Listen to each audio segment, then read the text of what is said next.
Bonjour, aujourd'hui pour notre cours de karaté nous allons étudier le mouvement Oitsuki. Oitsuki en japonais ça veut dire coup de poing en poursuite. C'est un mouvement, c'est un coup de poing du type de celui qu'on a vu dans un autre cours qui s'appelait Karatsuki, qui était un mouvement qui se faisait sur place, coup de poing direct, mais cette fois-ci nous allons utiliser un déplacement pour nous approcher de l'adversaire et réaliser le coup de poing donc qu'on avait étudié. Je remontre ce coup de poing que nous avions étudié 2-3 fois. 4 fois même. Voilà, donc ce mouvement, on en avait bien fait le tour. Si jamais vous n'êtes pas trop sûr de ce que vous en avez mémorisé, vous pouvez retourner sur ce cours et revenir ensuite sur le cours pour le Oizuki. Et le Oizuki, on va démarrer directement maintenant en faisant un travail de face où vous allez un petit peu regarder le mouvement que je vais faire et à un moment donné, comme d'habitude, je vais vous demander de vous joindre à moi.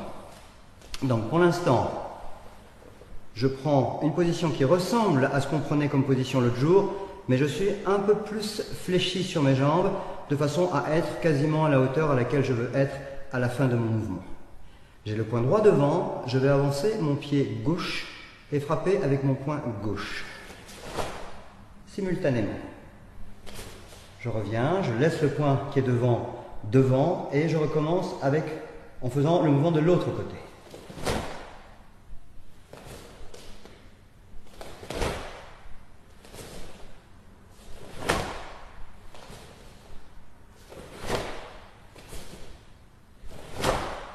Vous voyez que en ce qui concerne les bras, on retrouve exactement les mêmes composantes que le mouvement qu'on avait fait sur le Karatsuki, sur le coup de poing direct sur place.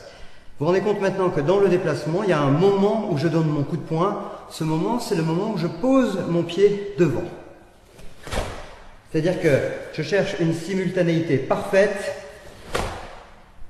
entre la pose de mon pied et l'arrivée de mon poing à destination. Pour quelle raison?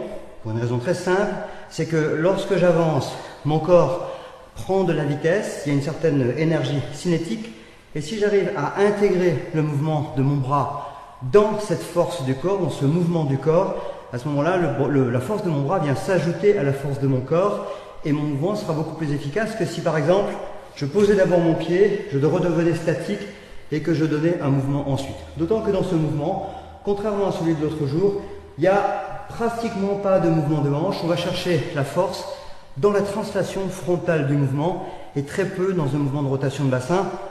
Considérant également que dans certains styles, dans certaines écoles de karaté, on pourra avoir une rotation finale comme ceci qui donnera la force au mouvement. Donc ça dépend sous quel angle on se place et c'est toujours fonction de l'école qu'on pratique bien sûr. Alors maintenant on va faire ce mouvement ensemble comme on le fait d'habitude. On va se mettre en miroir, vous allez mettre votre poing droit devant, vous allez fléchir vos deux jambes et vous allez avancer votre jambe gauche, vous, là c'est ma droite mais vous c'est la gauche, pour donner le coup de poing avec votre poing gauche. On fait ça ensemble et doucement. Je pars. Vous partez en même temps que moi.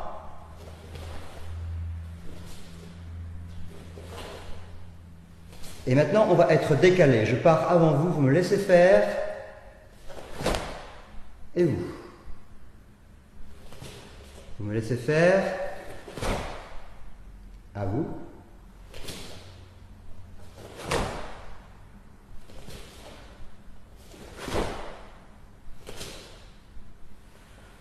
Nous allons faire ça de profil maintenant, parce que lorsque vous allez voir la position de profil, vous allez voir peut-être des choses que vous ne voyez pas forcément de face, parce que c'était un peu plus difficile. Lorsque je suis de profil, vous allez remarquer notamment que ma jambe avant est bien pliée et que ma jambe arrière est quasiment tendue.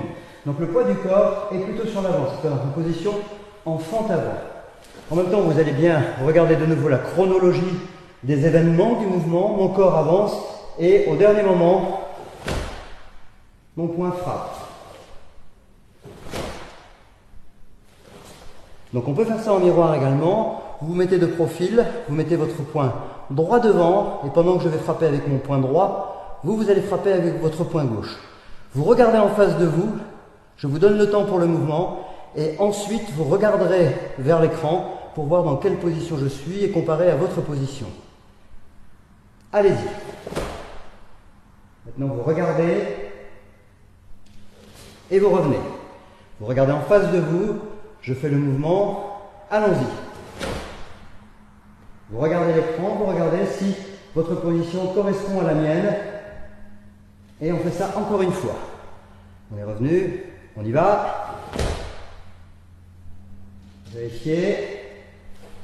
On revient maintenant. Et maintenant, vous allez pouvoir faire ce mouvement de l'autre côté, bien sûr, avec l'autre poing, quelquefois en face. Et pour ce faire, je vous laisse quelques minutes sur une pause image et je vous retrouve ensuite.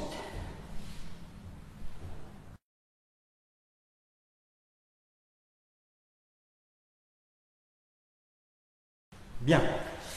Nous continuons notre cours sur Oizuki, le coup de poing en poursuite, le coup de poing en avançant. Vous remarquez que j'ai positionné deux ceintures parallèles sous mes pieds et ces deux ceintures représentent l'écartement, un petit peu moins de l'écartement latéral que je dois avoir entre mes pieds.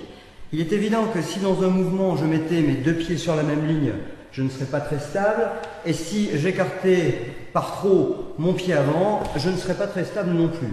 Donc il va y avoir une position idéale dans laquelle j'aurai le plus de stabilité possible.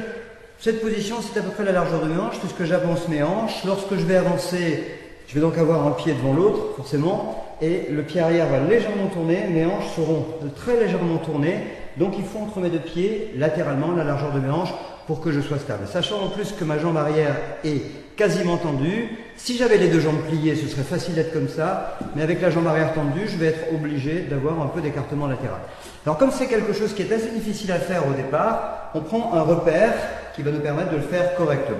Donc ce que je vous demande, c'est de mettre deux ceintures par terre devant vous, de vous mettre en face de l'écran, et d'attendre d'abord que je vous montre ce que nous ferons ensemble, et je commence par le faire moi-même.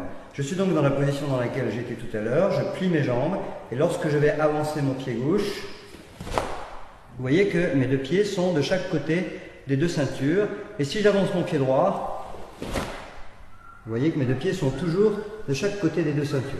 Donc maintenant, je recule, deux fois, et maintenant, au lieu de partir de la position debout, qu'on appelle la position yoi, on va partir directement du coup de poing déjà effectué. Donc je recommence, je recule deux fois,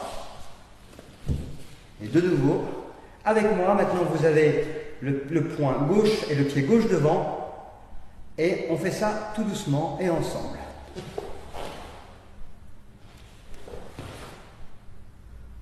Recule.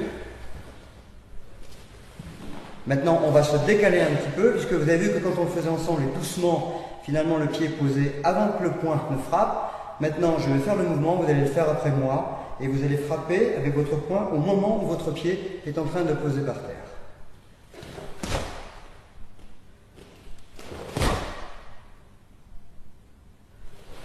Je recule de nouveau, et vous aussi. Vous avez toujours le poing gauche devant. Je fais le mouvement, vous le faites après moi.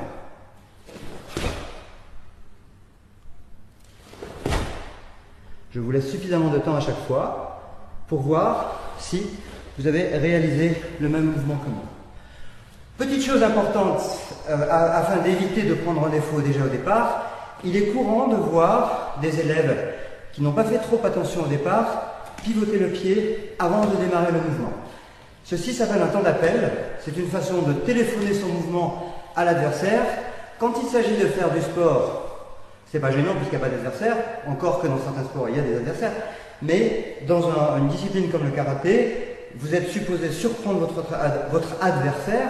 Si jamais vous tournez votre pied avant de partir, eh bien vous n'allez pas le surprendre. Donc il faut absolument démarrer votre mouvement et laisser votre pied se tourner dans le mouvement lui-même, plutôt vers la dernière partie du mouvement qu'au départ, et en tout cas qu'avant le mouvement lui-même.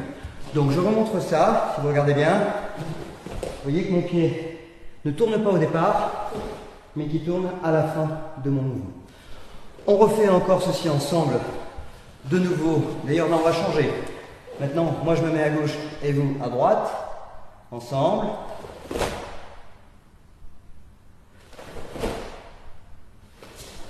Maintenant, décalé, je le fais à la même vitesse et vous le faites après moi.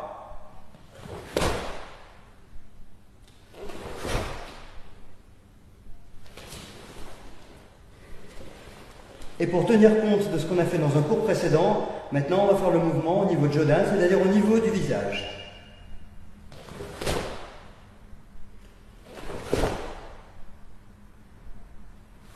On revient.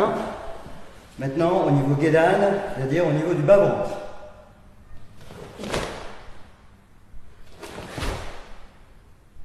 On revient. Bien. Une petite pause image, un petit entraînement personnel, et on se retrouve dans quelques minutes.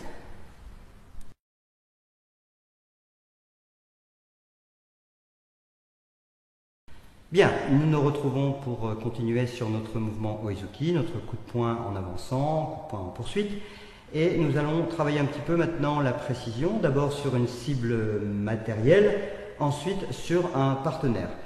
Toutefois, je vous recommande une grande prudence si vous essayez de faire ça avec un partenaire. Ne faites pas exactement ce que je vais faire parce que je vais arriver très près du visage de mon partenaire. Vous, il faudra prendre beaucoup plus de distance tant que vous ne serez pas encore suffisamment exercé à ce travail. Donc, je vais demander à Jean-Claude de venir me servir de partenaire pour ce petit exercice. Et je vais d'abord frapper sur une cible que Jean-Claude tient dans ses mains. Donc je prends ma distance puisque je suis débutant, d'abord. Je fais attention lorsque je vais frapper de ne pas enfoncer trop la cible pour ne pas faire mal à mon partenaire et pour ne pas me faire mal au poing non plus, bien sûr. Je recule, je me place bien dans ma position de base, puis je fais mon mouvement. D'abord pas trop vite, puis de plus en plus vite.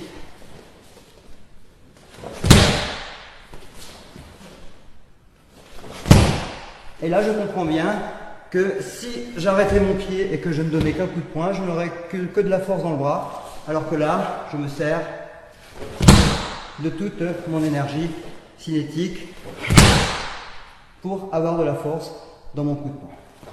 Maintenant, il n'y a plus de cible. Je reprends ma position de base et je vais frapper au niveau de Jodan haut, niveau de Chudan moyen, niveau Gedan bas sur Jean-Claude.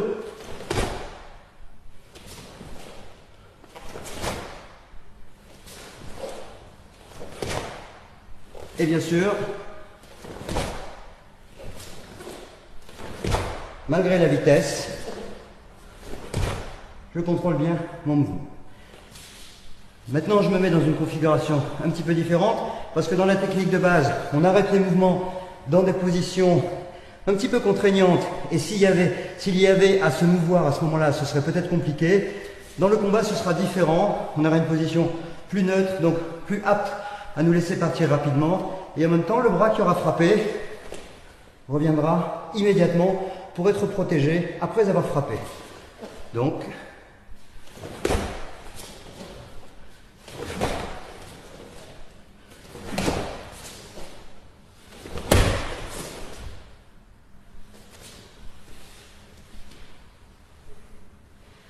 ce que je vous suggère maintenant, c'est de faire les mouvements de cette façon-là, peut-être pas en prenant un partenaire, mais simplement en prenant une cible, une feuille de papier pendue, quelque chose en fait qui puisse représenter la matérialisation de votre mouvement et vous entraîner à faire ceci. Et pensez bien surtout que lorsque vous êtes en train de faire le mouvement sur une cible, il y a de fortes chances pour que vous oubliez, que vous ne pensiez plus aux paramètres de la position de base.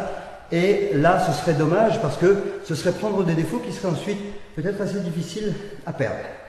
Alors, dernière chose maintenant pour ce mouvement, c'est ces applications possibles. On va en voir une rapidement de nouveau avec Jean-Claude.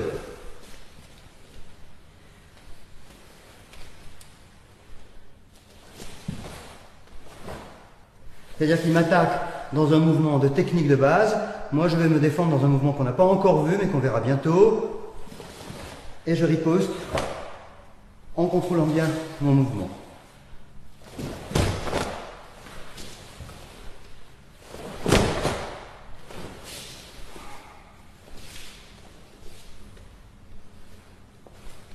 Donc c'est une des applications possibles de ce mouvement que nous verrons dans un prochain cours ensemble sur Internet, si vous en avez le désir. Merci de votre attention et à bientôt pour un prochain cours.